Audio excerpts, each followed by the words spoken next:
Bonjour à tous.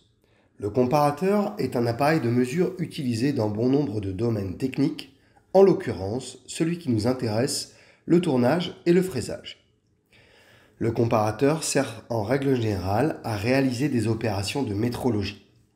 Il est constitué d'une lunette. Cette dernière peut la plupart du temps tourner pour pouvoir placer le grand écran à 0 en fonction de la position de la grande aiguille. Il est donc composé aussi d'une grande aiguille qui parcourt un centième de millimètre à chaque graduation. Comme il y a 100 graduations, la grande aiguille parcourt 1 mm lorsqu'elle effectue un tour complet. Il y a aussi une petite aiguille et un totaliseur. Arrêtons-nous sur ce dernier. C'est le petit cadran qui indique le nombre de tours effectués.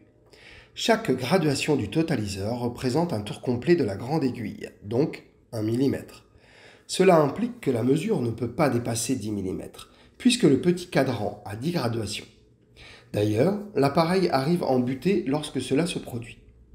Parfois, la lunette du comparateur est équipée de 2 index, qui permettent de repérer certaines mesures.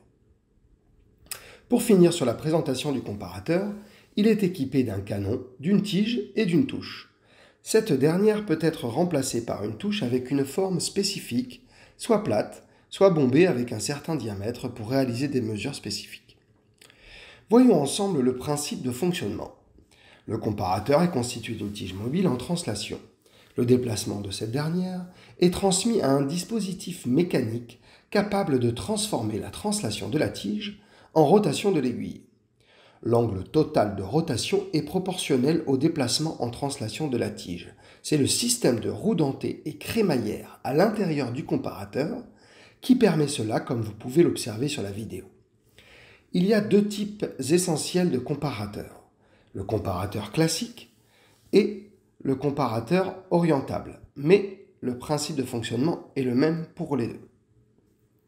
Le comparateur est utilisé pour vérifier des tolérances dimensionnelles ou géométriques. Il peut avoir plusieurs formes, conventionnelles ou numériques.